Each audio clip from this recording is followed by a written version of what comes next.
Hello everyone. तो कैसे हो आप सब। मैं सोनी, आपकी जीएल स्टोरी टेलर और राइटर। बिना किसी देरी के आते हैं सीधा स्टोरी पे। आशिकी का पार्ट 5। पिछले पार्ट से सीधे हम आगे चलेंगे। ओके, तो दिखाते हैं सौम्या और सिया को, जो कि पार्किंग में खड़े ही रह जाते हैं। उन दोनों की आंखें सिर्फ सामने बिखरी टूटी पड़ी साइकिल पे ही जा टिकती है। उन दोनों के पास कुछ शब्द ही नहीं बचते हैं, वो क्या बोले। और सारे कॉलेज के स्टूडेंट्स जो कि अपने अपने घर निकल रहे थे, वो तो हंस रहे थे इन पे। और वो लोग भी एक एक करके अपनी कार को स्टार्ट करते हैं, मानो वो पार्किंग एरिया रेस का मैदान बन गया हो, जहाँ कार रेसिंग चल रही हो। और सब लोग जानबूझ के उसी टूटी साइकिल पे अपनी कार दौड़ाते हैं। यार, उससे रोने वाली शख्स रिद्धि थी, और उसके बाद वाली कार तनु की, और फिर उसके बाद उसके चमचों की। यहाँ सिया तो निशब्द रह जाती है और वो देखती है सौम्या की तरफ, और उसे सौम्या के चेहरे पे उदासी या किसी चीज को खोने का दुख नहीं दिखता है। उसका चेहरा बिल्कुल गहरे समंदर की तरह शांत रहता है, और उस समंदर में कब किस वक्त हलचल पैदा हो, किस वक्त सुनामी आ जाए, कोई नहीं जानता है। यहाँ सिया कहती है, तुम ठीक हो ना। और सौम्या सेंस में आती है और देखती है सिया को और कहती है, मैं ठीक हूँ। सिया कहती है, तुम टेंशन मत करो।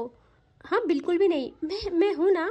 चलो हम साथ में घर चलते हैं, और जब तक तुम्हारे पास कुछ व्यवस्था ना हो जाए, मैं लेने छोड़ने आ जाऊंगी रोज।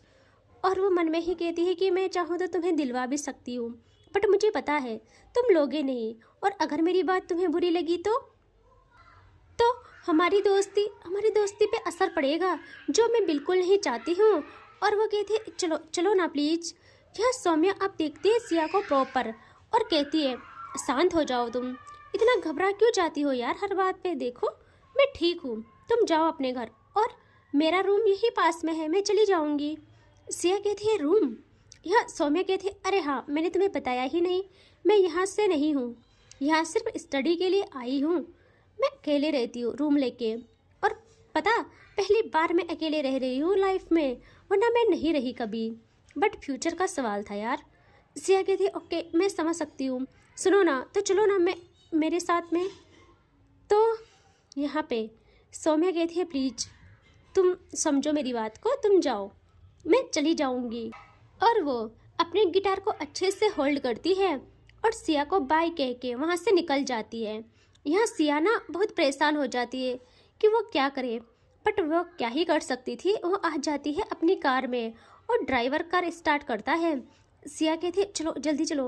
वो कॉलेज से बाहर जैसे बाहर आते हैं ना, सिया ना ढूंढती है सौम्या को, बट सौम्या कहीं नहीं दिखती उसे। तो सिया को लगता है कि शायद चली गई। और अब हमको दिखाते हैं सौम्या को, जो कि सड़क की साइड से चलती जा रही थी। तभी उसके पीछे से हॉर्न बजता है। सौम्या को कोई लोड नहीं थी, वो कुछ लोड ही नहीं लेती, इवन वो देखती भी नहीं यार। यहाँ अगेन हॉर्न बजता है, अगेन वो देखती तक नहीं। लेकिन इस बारी वो कार एकदम से सौम्या के पास आके उसके सामने से आके रुक जाती है, जिसकी विंडो से गर्दन बाहर निकाल के कहती है एक लड़की, अरे मैं हूँ, देखो तो।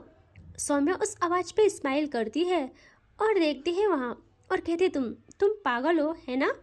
यह हमें दिखाते हैं वो थी सिया, जो कि इस बारी टैक्सी में थी। यहाँ सौम्या कहती है, तुमने अपनी कार क्यों छोड़ी और यहाँ क्या कर रही हो। सिया कहती, अरे तुम्हें पता, जब कार निकाल रहे थे ना, मेरी कार का टायर पंचर हो गया, और ड्राइवर ने कहा कि मैम देर लगेगी। कौन ही रुकता यार कॉलेज में उतने टाइम तक।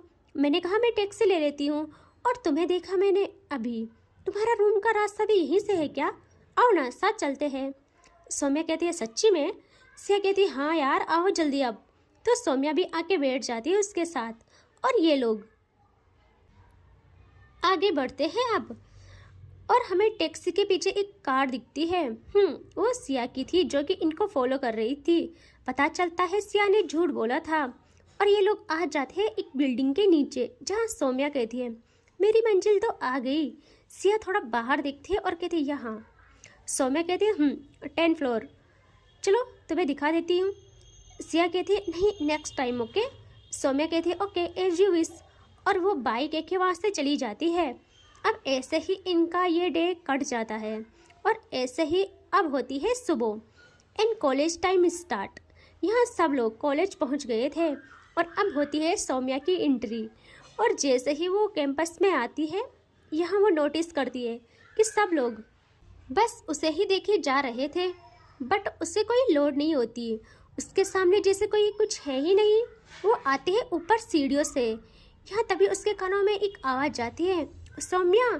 और वो जल्दी से आके देखती है, वहाँ सिया थी जो कि उसका ही वेट कर रही थी। सौम्या भी उसके पास आती है, लेकिन ये लोग बस मिले ही थे कि तभी एक लड़का यहाँ आता है। वो कहता है हेलो। तो ये दोनों साथ में उसे देखते हैं। वो कहता है सौम्या तुम ही हो ना? सौम्या कहती है हाँ। तो यहाँ वो कहते हैं तुम्हें प्रिंसिपल ने बुलाया है। वो थोड़ा सीरियस होके कहती है बट वाई? वो कहता है मुझे क्या पता, तुम जानो।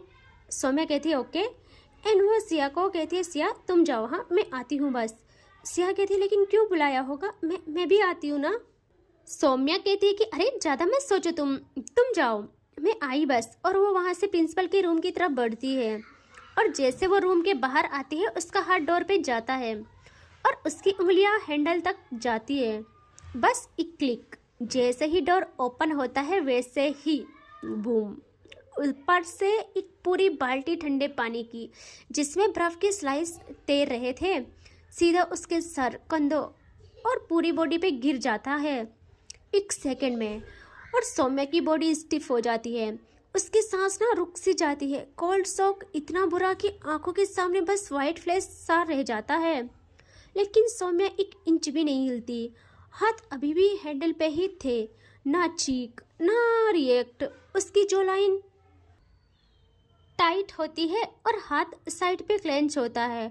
अंदर से इतना गुस्सा, इतनी आग की बाहर की वो ठंडी उसमें भाप बन के उड़ जाए, अस्तित्व विहीन हो जाए। लेकिन चेहरे पे जीरो इमोशंस, बिल्कुल काम, बिल्कुल कंट्रोल।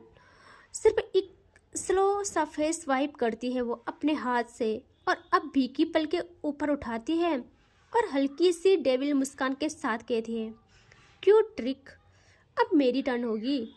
लेकिन दूसरे ही पल वो देखती है अपनी नजरों को घुमा के सारे लोग उससे ही देखे जा रहे थे, जैसे सब इसी पल का वेट कर रहे हो। सबकी नज़र सौम्या पे और चेहरे पे इंसल्ट करने वाली मुस्कान। बट अभी भी सौम्या का रिएक्शन जीरो था, बिल्कुल काम। वो उस जोन से निकली भी नहीं थी कि दूसरे ही पल उसके कानों में एक आवाज़ आती है, Saumya what the hell are you doing. Saumya कुछ समझ पाती उसी पल पीछे से प्रिंसिपल वहाँ आ जाते हैं। सौम्या उन्हें देखती है और वो अगेन कहते हैं तुम्हारी हिम्मत कैसे हुई ये सब करने की। सौम्या फुल्ली कंफ्यूज कि मैंने क्या किया भाई। यहाँ सर के थे, तुम्हारे एडमिशन के बारे में पता भी है कितनों ने बोला मुझे, और सिर्फ तुम्हारी तारीफ की। तुम ब्रेव हो, स्मार्ट हो, इंटेलिजेंट हो और तुम्हारा स्कॉलरशिप हासिल करना ही ये सब होने का सबूत है। बट जो हरकत तुमने की है फर्स्ट डे भी और आज भी, उससे मुझे पता चल गया तुम हो सकती हो सब चीज़ में अव्वल, लेकिन एक नंबर की बदतमीज हो। सौम्या से भी अब नहीं रहा जाता। वो कहते बट मैंने किया क्या है सर, आप देख रहे हो मेरे ऊपर पानी। वो बस इतना ही कहती है कि यहाँ सर कहते हैं जो दूसरों के लिए जाल बुनते हैं वो खुद उस जाल में घिर जाते हैं, ये दस्तूर है। तुमने मेरे लिए ये किया अपने मजाक मस्ती में और तुम खुद यहाँ फंस गई। सौम्या फुली शॉक्ड कि भाई मैं तो अभी आई, यहाँ सर उससे बोलने भी नहीं देते एंड कहते हैं ये फर्स्ट एंड लास्ट वार्निंग देख के छोड़ रहा हूँ, अगली बार तुम कॉलेज से बाहर मिलोगी, समझी।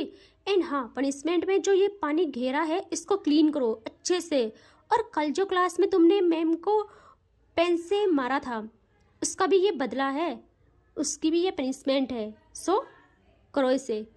यहाँ सौम्या कहती है बट सर मैंने ऐसा नहीं किया। सर कहते हैं डोंट आर्ग्यू एंड वो वहाँ से अंदर चले जाते हैं। यहाँ सौम्या यार जहर का घूंट पी लेती है, अपनी आंखों को बंद करती है, खुद को काम करके मन में ही कहती है शांत सौम्या शांत, तुझे यहाँ सुधरना है, तू जितना हो सके खुद को शांत रख। और वो ना दूसरे ही पल आइज ओपन कर दिए एंड साइड में तभी एक लड़का, रिधि का चमचा था, वो जल्दी से वाइपर लेके आता है और सौम्या की तरफ करके कहता है मैम प्लीज। सौम्या उसको ना एक ऐसा लुक देती है कि जिससे उसको ना उस लुक में अपनी हैसियत पता चल जाती है। वो डर जाता है और जल्दी से वाइपर वहाँ छोड़ के भाग जाता है। सौम्या बहुत काम होके उससे लेती है और पानी को क्लीन करने लगती है। यहाँ सारा प्लान रिधि का था, पानी डालना, फिर सौम्या पे ही इल्ज़ाम लगाना, प्रिंसिपल को ये सब बताना। उसने सीसीटीवी को भी बंद करवा दिया था उसी टाइम का, और एक तीर से दो निशाने लग जाते हैं उसके। यहाँ क्लास में दिखाते हैं जहाँ हमारी क्वीन की एंट्री हो गई थी और मैम की क्लास भी कंप्लीट हो गई थी। और 2 घंटे बाद जब सौम्या क्लास में नहीं आती, सिया थोड़ा परेशान हो जाती है। वो जल्दी से क्लास से निकलती है बाहर एंड वो प्रिंसिपल के रूम की तरफ जाती है, और जैसे देखती है वो थोड़ा परेशान हो जाती है। उसे वहाँ कहीं भी सौम्या नहीं दिखती।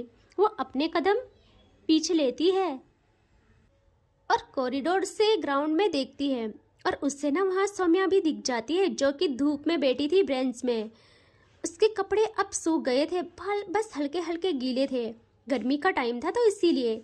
सिया भी जल्दी से सीढ़ियों से नीचे आती है और सौम्या को बस स्ट्रेट सामने की तरफ देख रही होती है, ऐसा देखती है।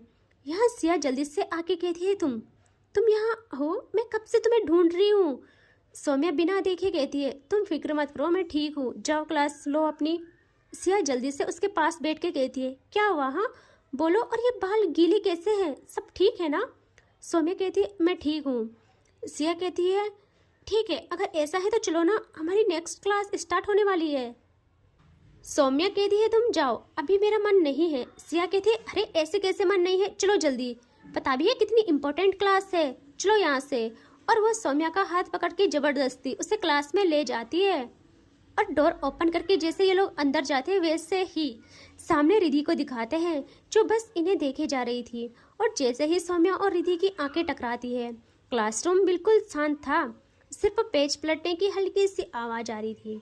और उसी बीच सौम्या और रिधि की आंखें टकराती है।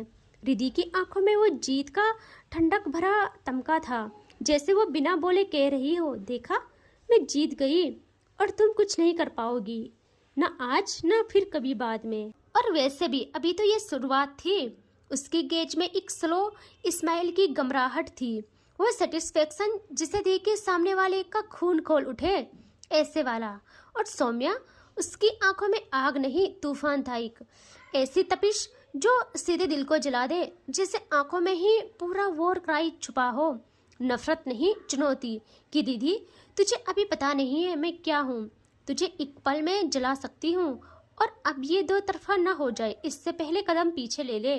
एक पल के लिए दोनों की आंखें इतनी गहराई से बंधी कि पूरे क्लासरूम का माहौल ठंड से तपता हुआ महसूस हुआ।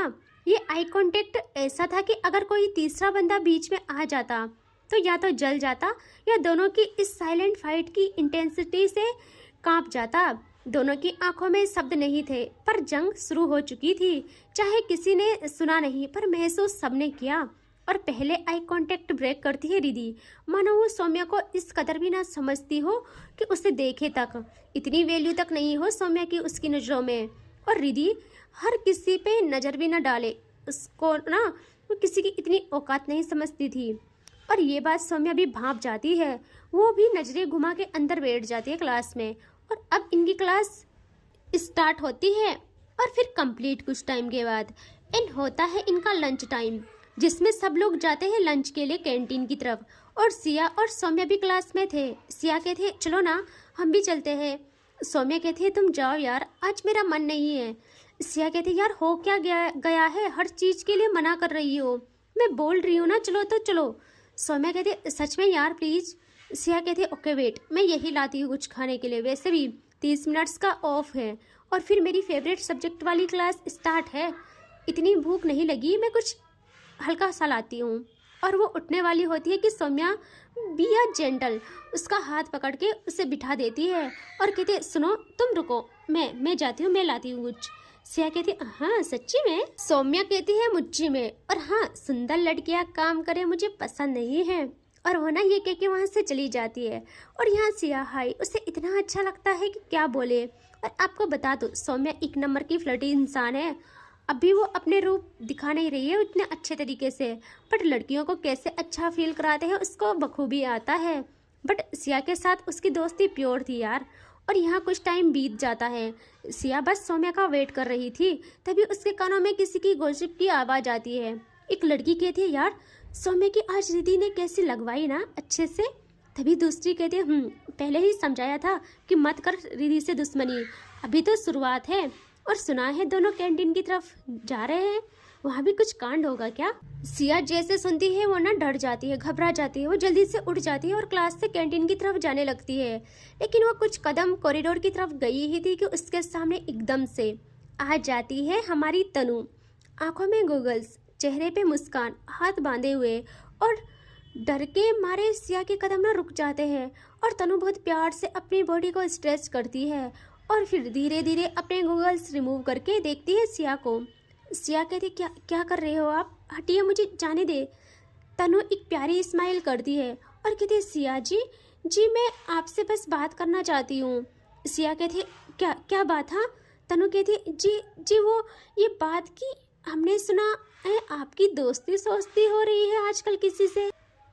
सिया कहती है देखिए आप हटिए, मेरी पर्सनल लाइफ है, मैं किसी को कुछ जवाब देना सही नहीं समझती हूँ। और वो वहाँ से जाने के लिए होती है, तभी दूसरी साइड से भी तनु जल्दी से उसके सामने आ जाती है और कहती है सिया जी ऐसे ऐसे तो मत करिए प्लीज, देखिए हम आपको ज़्यादा तकलीफ नहीं देना चाहते, बस आपको याद दिलाना है, शायद आपके मन में जो खौफ है उसे भूल रही हैं आप। सिया अब ना अपनी पूरी एनर्जी और साहस से तनु को पूरा इग्नोर करती है और तनु को ना बहुत जोरों से पुश करती है और वहाँ से जाने को होती है कि दूसरे ही पल सिया को तनु पीछे से ग्रैब कर लेती है उसकी टमी से।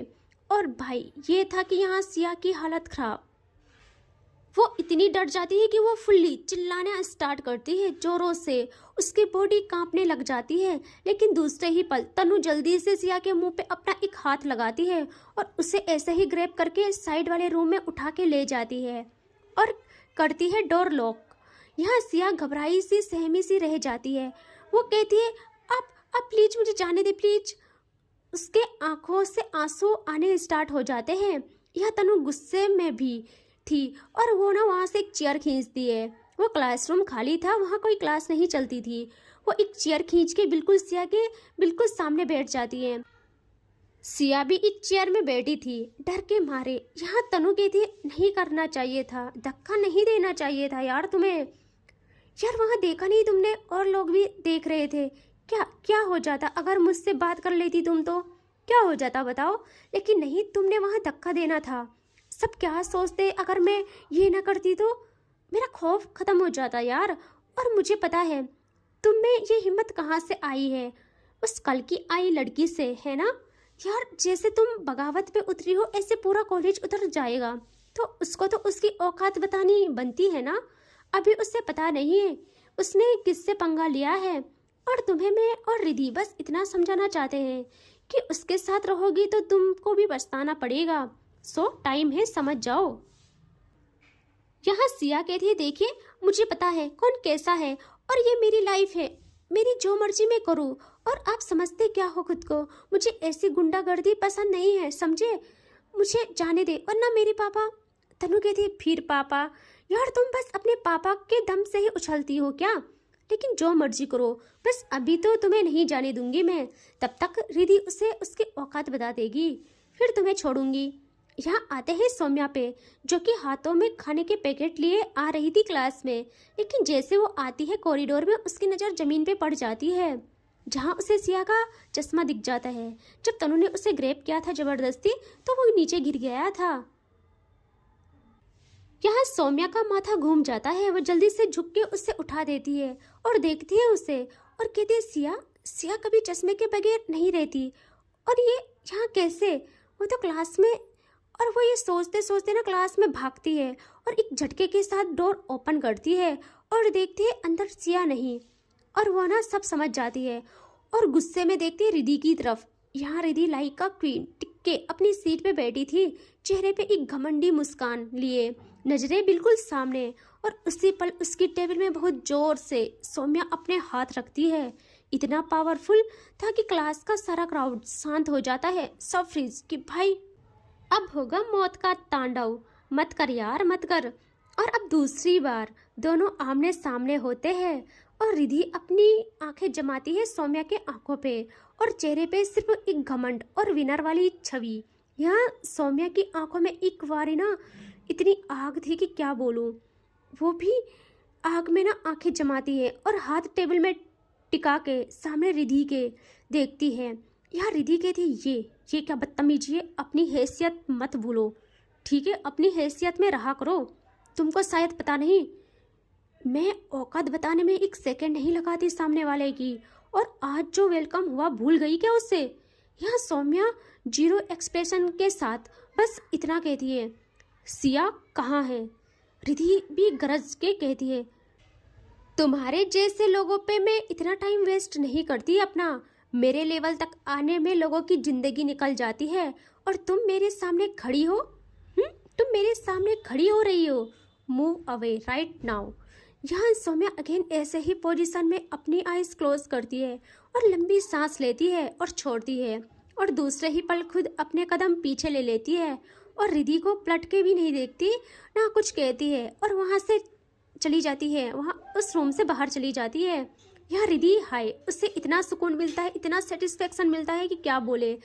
कि देखा, मेरे सामने बोलने के लिए हिम्मत चाहिए होती है, औकात चाहिए होती है, लेवल चाहिए होता है, बट उससे क्या पता ये खामोशी आगे उसके लिए कितना घातक साबित हो सकता है।